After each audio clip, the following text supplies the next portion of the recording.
Yeah, it's really nice to get it done, and it's always been where I wanted to be, and I'm really happy. Good afternoon, everybody. Welcome in. You may have recognized the voice there. It's former Wolverine Dylan Larkin. He talked today, courtesy of DetroitRedWings.com, the audio there about his new 8-year, $8.5 million deal. Congratulations to Dylan Larkin. He'll be in the wing wheel for a long time, and that's good news for Michigan fans, for Red Wing fans. So good news there. Larkin was not happy that his best friend, Tyler Bertuzzi, was dealt to the Bruins for a first-round pick next year and a future fourth. He was sad to see him go, but that's the business. And there's nothing stopping the Red Wings from going after Bertuzzi next year if they wanted to in free agency. So, you got the deadline tomorrow in the NHL, the trade deadline for the National Hockey League, and the Wings ahead of that making a move after real two putrid games against the Senators a couple days ago. Welcome in. It's the Maize and Blue Reviews. Good afternoon, Michigan football and basketball. Let's say hockey today. Talking about Dylan Larkin. We're live weekdays here talking about the latest in Michigan sports. And tonight we've got a doozy on tap for you, and sitting around just waiting to see big, sometimes I say this on, you almost get carried away. You hear it so much. Big game. Well, this is a big game for Michigan basketball tonight if they want to get into the NCAA tournament. We will look at Michigan football, and we'll talk tight ends. Also, somebody asked me recently about Donovan Edwards, and I looked into the one-arm bandit, and I have an update on Donovan Edwards. We'll start with Michigan basketball, but even before that, I was going to say this is a little bit of a breaking news that I saw here.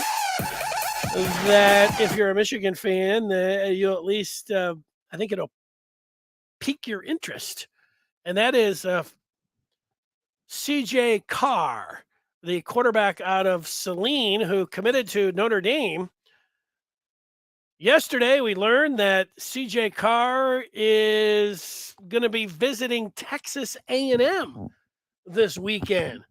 Ooh, so CJ Carr not firmly committed to the Fighting Irish. They lost their offensive coordinator, Tommy Rees, to Alabama.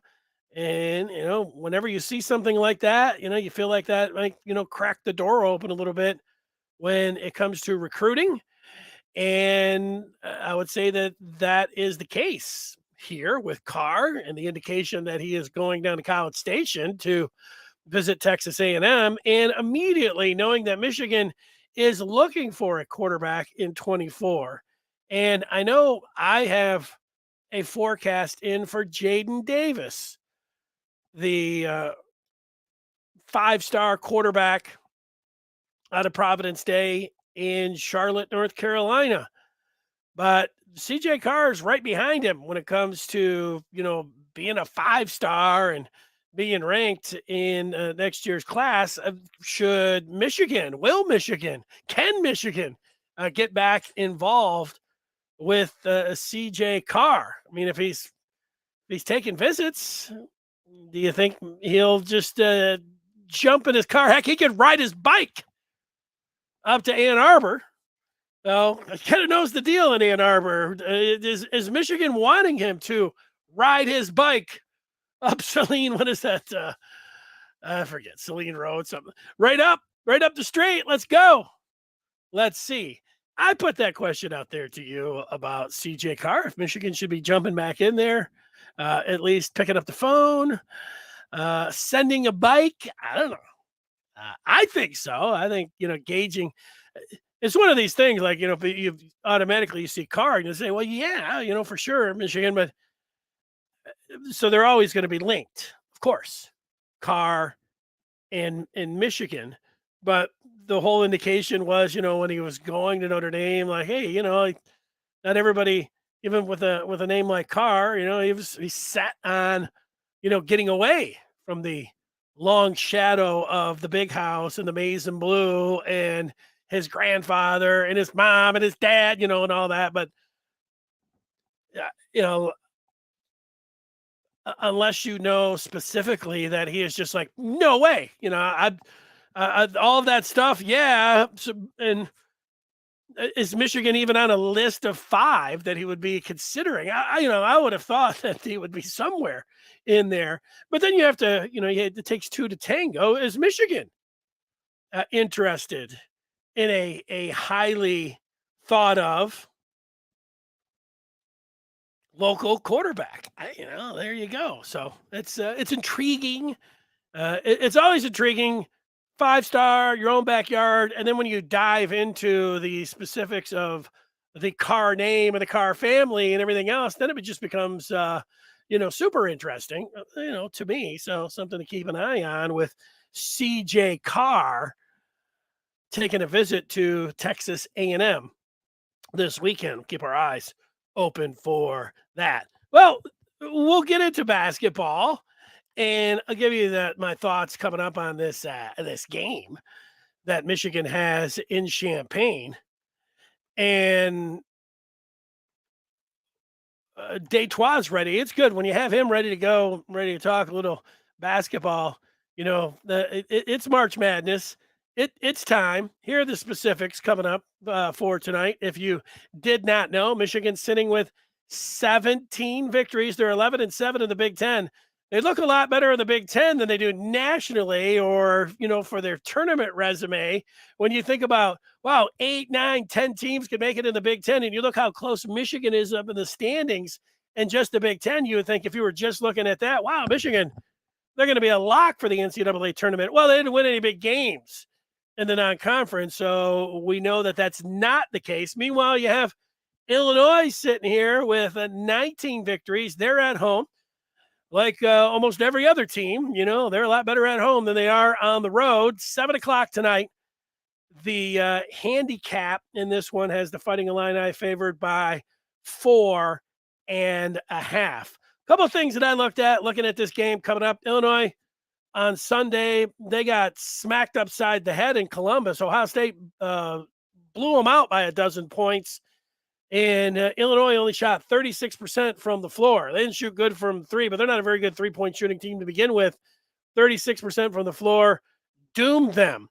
The game that they had before that, Brad Underwood's team, they were at home and they were down by 18 points at the half to Northwestern. And then they came all the way back and won that game on the strength of their transfer from Texas Tech, Terrence Shannon Jr. You may recognize that name. Michigan looked like they were going to get him as a transfer in. Didn't work out with the transfer credits. And Shannon took his talents to Champaign-Urbana. But Shannon is a he's good. Streaky good.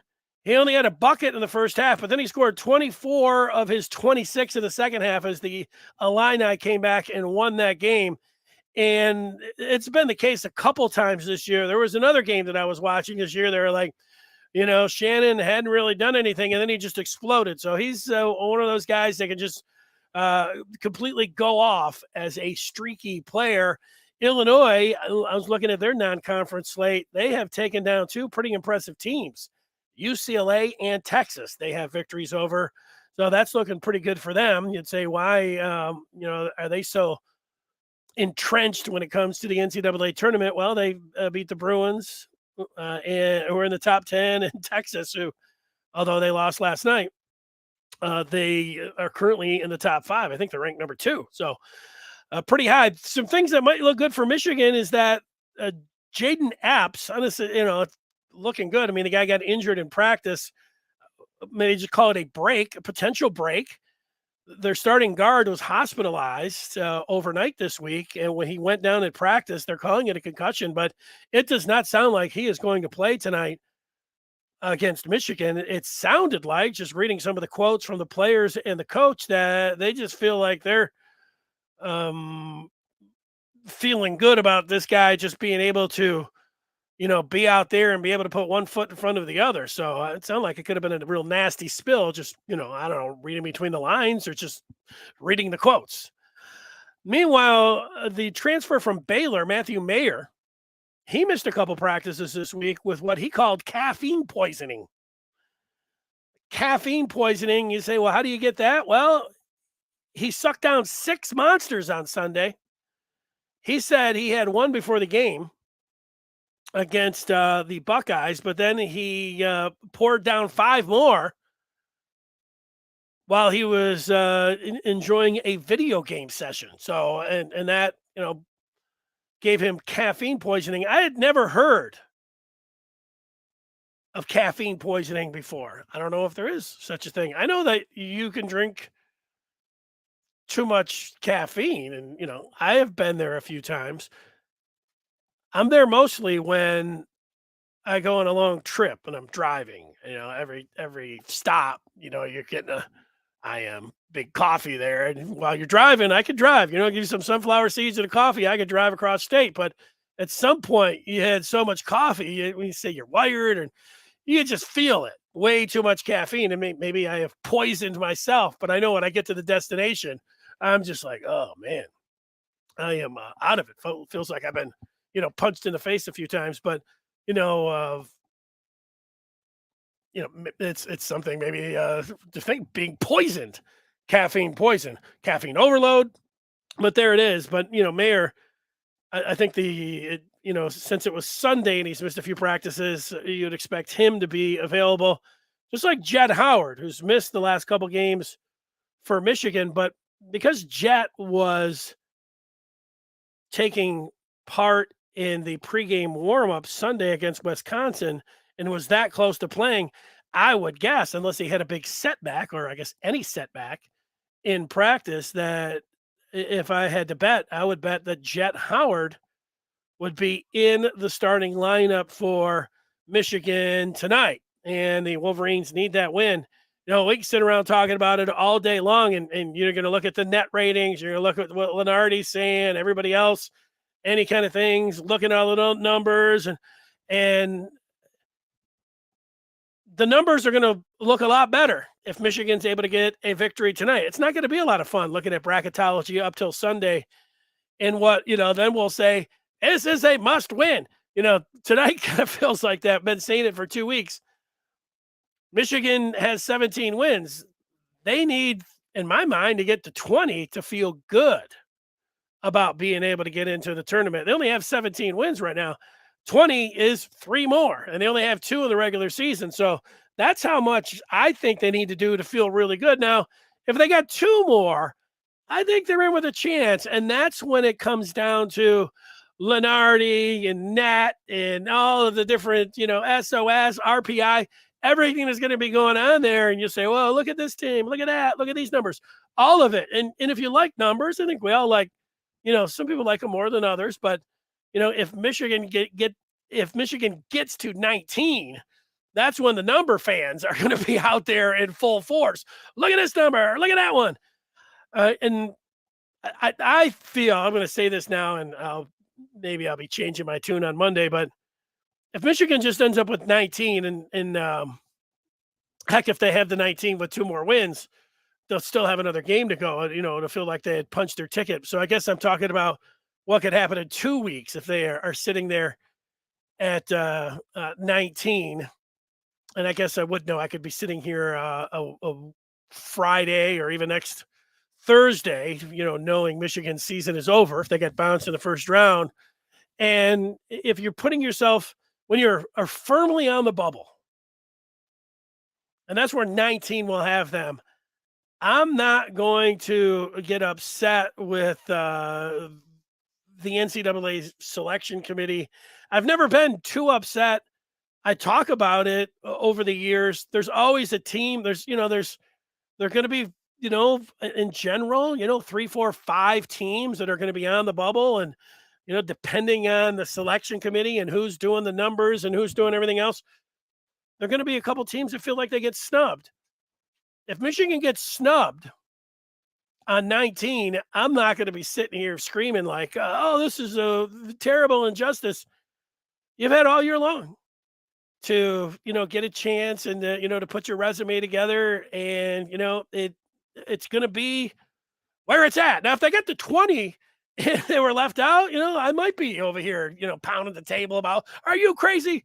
But at 19, I'm not going to be. But, that's just maybe to make myself feel better by saying all that, That's what I'm talking about. We'll get to some tight end talk coming up. Day 12 Sports Talk says stop over recruiting the quarterback position. Well, I don't, I'm going to go and disagree with this. I don't think that Michigan is over recruiting the quarterback position. And, the quarterback position is the most important. We all know it's the toughest to recruit as well. So I would say, I don't know if you can over recruit the quarterback position. Like if you could say, well, what if you had a 5-star in the same class? Would you take another one? Why not? If they want to come in and compete, let's do it. So I would say that you can't have enough at the quarterback position, because if you get one, that's what it's all about. But you can put as many things as you want into it. I don't think you can over recruit it, Detroit. I feel like it's that in pro football as well. We'll get, you got the combine going on right now, and you've got the draft, and all these teams will move up, and they'll give treasure troves of draft picks and everything else up, to move up to get to the Bears spot. The Colts will probably do it. And then, other teams will be moving up as well with the Cardinals, who are at 3. They got Kyler Murray, and they'll be giving up all these picks. And it doesn't matter how many future first-round draft picks you give up, how many future number ones, how much compensation that you give up, if you get it right. If you're the Colts and you give up not only, you're picking the first round this year, but you give up, a future one and a couple twos, just say, oh my God, that was so expensive. And they go up there and they take Bryce Young and he's the real deal. It doesn't matter. You get it right. So in the pros, in college, you can't over recruit the quarterback position. Let's take a few more on CJ Carr. Antoine says Michigan can try to go after CJ Carr, but I think he's really committed to Notre Dame. I like him. He's going to be nice, I think. Well, you think he's really committed to Notre Dame, but his actions by taking another visit suggest otherwise, Antoine, and that is the whole thing here. You can say anything you want, about like what you think, and that's fine. You might be right. My experience in watching recruiting, I like when guys commit. It's great. But when I see a guy go, take his visits, and I know Michigan fans like, hey, I'd go take visits too. Hey, it's great. You go out there, use your free visits. No. If somebody is committed and then he's taking visits elsewhere, you got your red flag and your blood pressure and everything else. It should just be going up, because that means that player, while committed, is also got a wandering eye and could be easily going somewhere else. And the recruiting game is tough because you want a commitment. But do you want a commitment with a player that also wants to go out there and take a bunch of more visits? If I had a guy coming in and saying, yeah, I want to commit to you guys, I want to come play at Michigan, I'd say, oh, that's great. Let's do it. This is the timetable. And then you start to talk about, yeah, but I'm thinking about, I want to go out and visit California and down to Texas. I hadn't really been anywhere. I'd say, oh, okay. You can do that. Take those visits and then come back and commit. That's what I would say. If that's what the player was going to tell me right up front, I would say, don't commit. Go take the visits. That sounds great. Go visit the country, go visit the world, United States, have fun. But don't commit if you're going to go and take visits. I wouldn't want to, see that. Andre says that Michigan should definitely go after him if they believe he may reciprocate the interest. Scott says Michigan being a 4.5-point underdog seems like a lot. Yeah, I would have guessed that it would have been 4 or 3.5, Scott, especially with the injury news to the one player for the Fighting Illini. As I have looked at point spreads all year long, in football, you usually say it's worth, 2 or 3 points. A home court advantage, it's worth 2 or 3 points for sure. Most of these games, like Michigan against Wisconsin, they were a point favorite, 4.5-point favorite. So it's, the team's pretty close. You're going to get about a 4-point spread within, a half either way. But I would have thought it would have been 3.5 or 4. So, it seems, like a lot. It does seem a little bit higher than I would have thought. Although when you look at the Fighting Illini this year and how they have played at home, they lost to Indiana and Penn State at home. Other than that, and they lost another non-conference game in Champaign at Assembly Hall. But they beat UCLA and they beat Texas, and then they've handled everybody else. So they've got a nice home court advantage, and that's where that 4 comes into play. Andres agrees that he's talking about tight end recruits. These guys are having your own conversation. We're getting to the tight ends coming up. Reed needs to play big inside, and they have to shoot well from beyond the arc. I'll agree. Terrace Reed playing big inside, that's going to help Michigan. And shooting well is a great equalizer and one of those things that can win you a ball game. So, yeah, if you tell me that Michigan can go out there and is ringing it up from downtown, I can tell you that they're going to have a pretty good chance at being able to win this game. So there we go. Well, we've got more feedback. Scott is talking about, let's see, Zaya Holman's record-breaking performance last week rubs off on Hunter. I think Hunter Dickinson is going out with Zaya Holman, and so I see where you're at there. I got you. Yeah, that's right. I saw what did I see? An Instagram post of the two standing, side by side, and I don't know who was saying one of the two was saying something very nice about the other. I think it was Hunter being like, "Hey, you're the greatest, Hun," something like that. I don't think he called her Hun though. I don't know. Detroit's disagreeing with me all over the board. We're just not. Usually we're in lockstep. Today, not so. He says if Michigan wins, they're in the tournament. I don't think that that's the case, but it would be nice. Scott saying that quad 4 loss that Central Michigan. Yeah, I mean, if you want to know, if you're going to talk about Michigan basketball, and like you were placed in a studio, if somebody called me up and said, "Hey, we want to go live, tell us about Michigan's resume." The good thing I would say, well, in the early in the season, they had a win against Pitt. And everything went well for them. They looked great. And then the next night, everything looked like as bad as it could for them against Arizona State and that tip-off classic that they played. And then they lost to Virginia, and they lost to Kentucky, and in London, and then they lost to North Carolina, and so they kicked all their chances at some of these big victories in the non-conference. And then on New Year's Eve, they played a clunker against Central Michigan. And that is really dragging them down.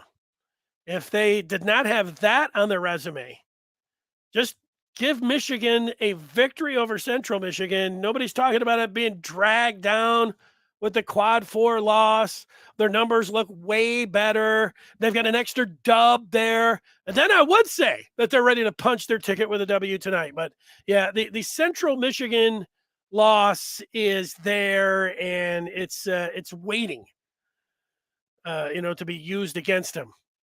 Blank says if CJ wanted to come to Michigan, he would have already be committed.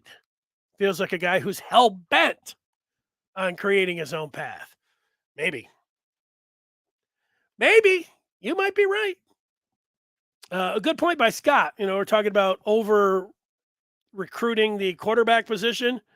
Scott making the point that Michigan languished for years because of a lack of quarterback. Yeah, and even though they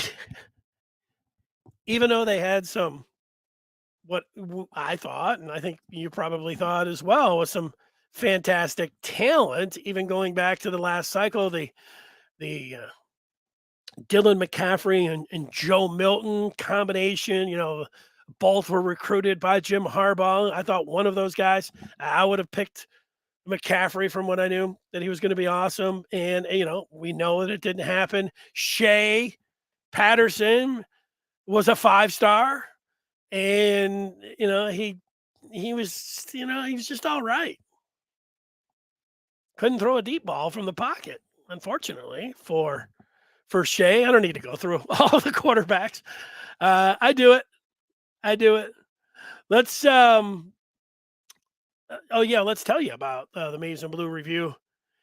If you want to know about quarterback recruiting and what's going on and what the experts think, like Josh Hedgke, Trevor McHugh, Seth Berry, the Maize and Blue review recruiting writer, you go and subscribe to the Maize and Blue review today. You go to michigan.rivals.com to be able to get that done. Also, you gain access to the posting board and the community there, where all day and all night we're kicking around Michigan topics like this, like we're doing today on the air, which we'll do for, a half hour here. But then, that's going all day and all night. Let's get to those tight ends in the tight end room.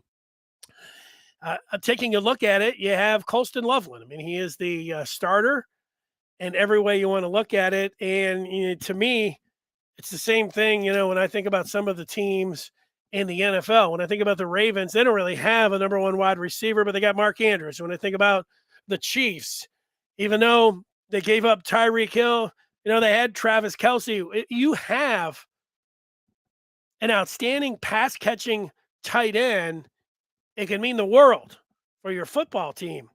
And am I comparing Travis Kelce and Mark Andrews and Colston Loveland? Well, in terms of the upside for Loveland, I don't think he's a first-round draft pick.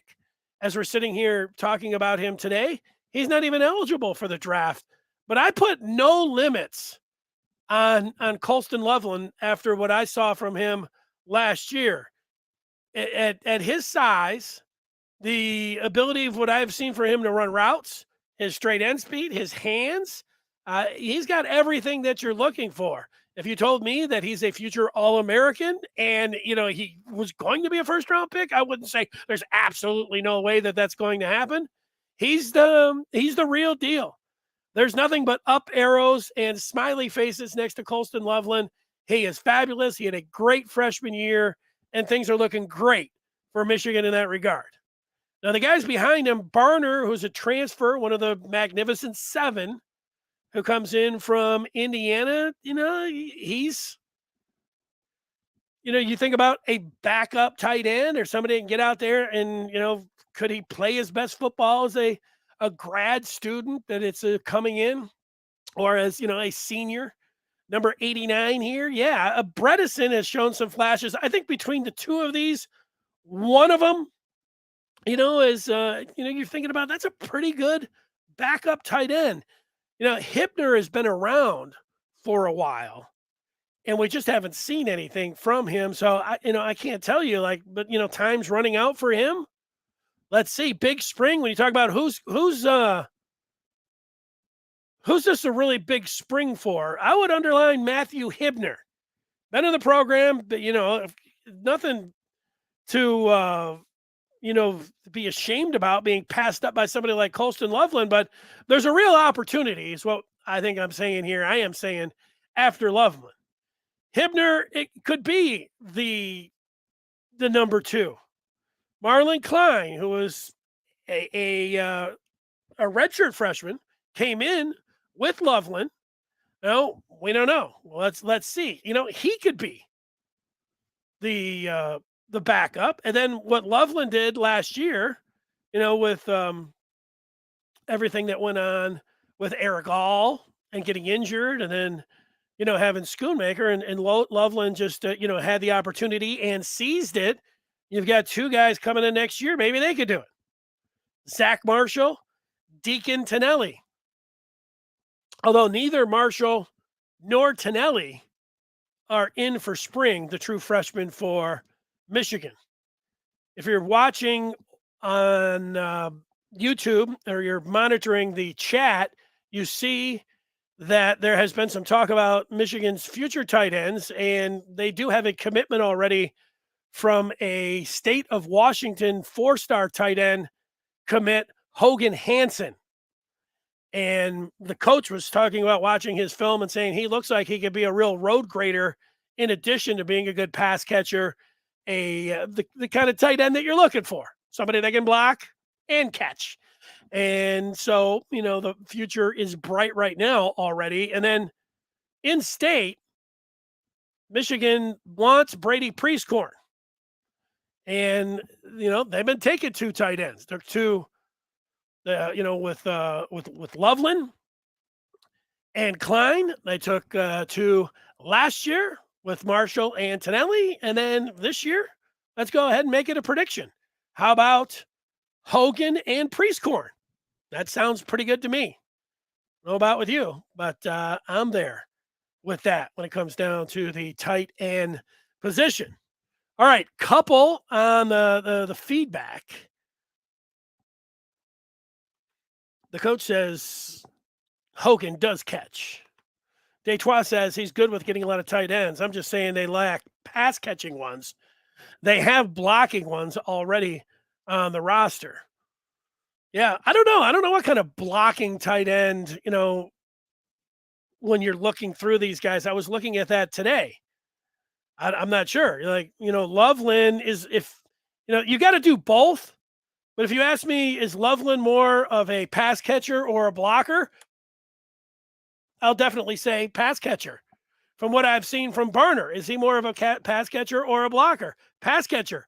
Bredesen, pass catcher. Hibner, Klein, pass catcher. So I don't know. Like they don't have the knockout, you'd say offensive lineman. Although I was looking at the roster and look at these long snappers that Michigan has. They've got, how many long snappers would you think that Michigan would have? One, maybe two, and then some other guys that could do it. Just on roster here. Here's one long snapper. There's two long snappers. There's three long snappers. Four long snappers on the spring roster. How about that? So could any of these guys that didn't work out in the two deep, could any of these guys move over and be a tight end, like blocking tight end? I don't know, Crippen, Barnhart, no. Trente Jones did do this. He was as a freshman, remember? They put him in those Buffalo packages. He came in, he didn't have his nameplate on, and he came in as number 80.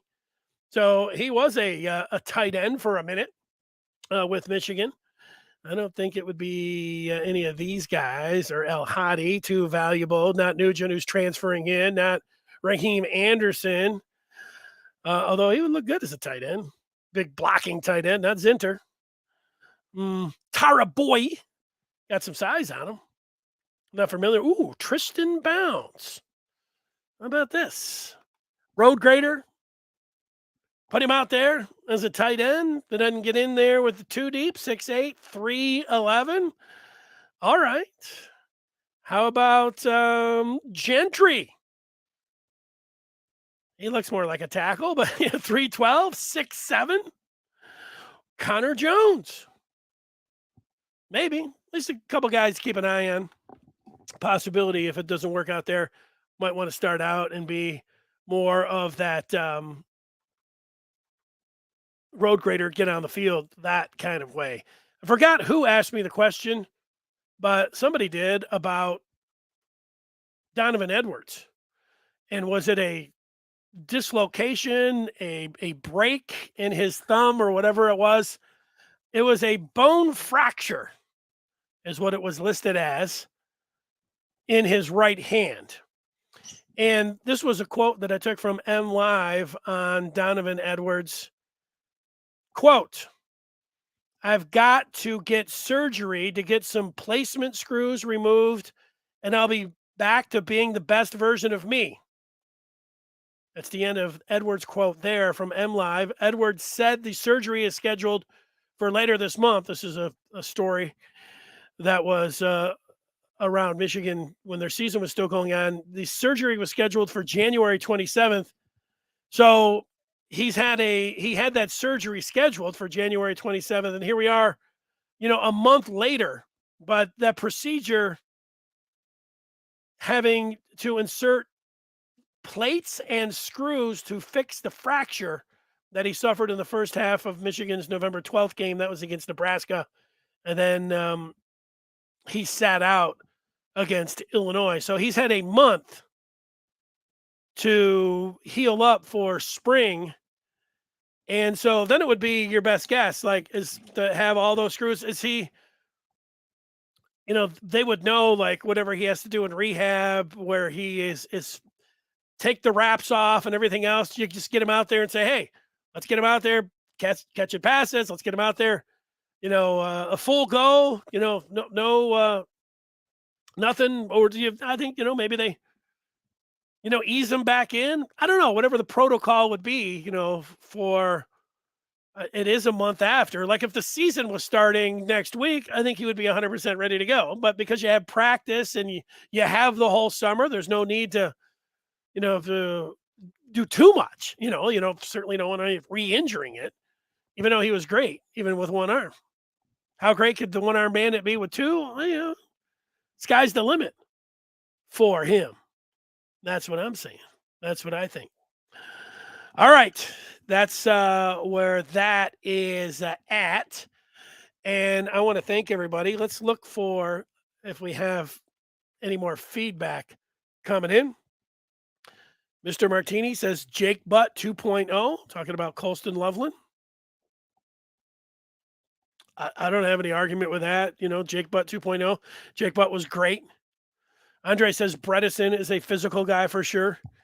Yeah, I would have to go back and see that. I could think about him. I can remember tweeting about him. He'd get that one route, maybe one catch every other game, and he looked pretty good going out there. But he's probably more utilized in as a blocker. So you could be right about that, Andres. So I hear what you're saying about. We're the only fans in the country debating about run blocking tight ends. Yeah, well, Michigan, you want the guys to be able to do both, but it's such a weapon. Like you think, we're debating it. I was listening to a podcast about a month ago, and it was right around the Super Bowl, so it was a little bit less than that. And the debate was, had Kelsey passed up Gronkowski as the greatest tight end of all time? Well, there was a Boston guy that was on the pod, and he was like, Gronkowski, he's a blocker, and Gronkowski, and he was going all over. Well, Kelsey, no, not much of a blocker, but when it comes to, pass catching and his ability and everything that he's doing, where are we at? Would you rather have Kelsey? Would you rather have Gronk? And, Gronk is great. And even Gronk, when he retired and then just went back down there and won the Super Bowl again with Brady. And, he was great in the playoffs. I mean, I would put Gronk at number one, but Kelsey, the ability, just like it doesn't matter that he doesn't block. It was great that Gronk was able to do both. And that's why ultimately, if you're asking me to rank the all-time tight ends, I am saying Rob Gronkowski number one, but I'm saying Travis Kelce number two. Travis Kelce, he put him in. It's great that he's got an outstanding quarterback and everything. That helps. There's no doubt about that, but I'm not going to hold it against him. He's great in the Super Bowl, great in the playoffs this year, always great in the playoffs when you take a look at him. And he's just one of the greatest tight ends of all time. Even better than Tony Gonzalez, who wore, the Chiefs red there. Better than Antonio Gates. I would take Travis Kelce. That is how good Kelce is. So that's it. That's what I wanted to get in. And so, yeah, you talk about you would like a Gronk. I mean, how many Gronks are out there? So, sometimes you have to look and say, okay, let's take a little Travis Kelce. And Loveland is more Kelce than he is Gronk. But, I mean, how many guys have Gronks out there? I mean, Michael Mayer from Notre Dame, little Gronk. The tight end from Utah this year, who could get taken in front of Michael Mayer in the draft. That guy looked like the Gronk, that kind of thing. You got those Georgia tight ends, and I guess you'd call him the backup tight end. The backup tight end who is about 6'7", like he's twice as big as Gronk. I don't know what kind of pass catcher he is, but it always just stands out when you look at him. You say, Brock Bauer is an awesome football player, one of the best in college football. And Loveland, he's got some of that same skill set. Bauer is amazing. He's the best, again, tight end in the country. But that other guy that they've got down there at Georgia stands a full helmet taller than him and looks like he's about 80 more pounds. That guy is flipping amazing. Okay. Thanks for watching. A reminder, tonight after the Michigan basketball game's at 7, so a little bit after 9 o'clock, the Michigan basketball postgame live. Until tomorrow, if you don't catch the basketball game tonight, postgame, we'll see you then. Thanks for participating, watching. Hit the like button, subscribe, and all those things. It's certainly appreciated.